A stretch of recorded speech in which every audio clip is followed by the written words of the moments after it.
Hello বন্ধুরা, আসসালামু আলাইকুম। আশা করি সকলেই ভালো আছেন। আমি আজকে দেখাবো আপনাদের লং ভিডিওগুলোতে কীভাবে ভিউজ আনবেন, কীভাবে আপনাদের ভিউজ বাড়াবেন সেই সিস্টেমটা আমি আপনাদেরকে দেখাবো। সেটা আপনাদের শর্টস ভিডিও থেকে আপনাদের রিলের ভিতর শর্টস ভিডিওর যে ভিউজগুলো আছে সেগুলো আপনারা কীভাবে কনভার্ট করে আপনাদের লং ভিডিওতে নিয়ে আসবেন সেই সিস্টেমটা আমি আপনাদেরকে দেখাবো। তো আমি আজকে আপনাদের সেই সিস্টেমটাই দেখাবো।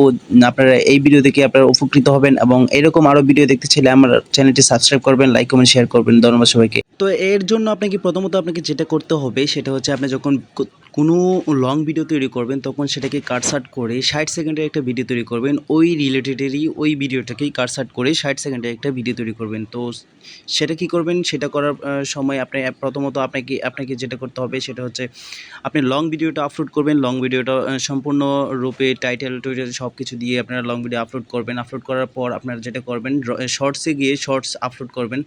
তো এখানে আপনারা এডিট অপশনে এসে আপনারা যেটা করবেন, এখানে আপনি অপশন পাবেন। দেখুন এখানে টাইটেল আছে, ডেসক্রিপশন আছে, পাবলিক আছে, সবই আছে। আপনার অডিয়েন্স সিলেক্ট করবেন। এখানে রিলেটেড ভিডিও যেটা দেখতে পাচ্ছেন, এখানে রিলেটেড ভিডিও যেটা আছে আপনারা এখানে সিলেক্ট করবেন। আপনার যে ভিডিওটা শর্ট ভিডিওটা লং ভিডিও যেটা আছে সেটা সিলেক্ট করে দেবেন। দেখুন আমি এই শর্টের যে লং ভিডিওটা আছে ওটা আমি সিলেক্ট করে দিচ্ছি।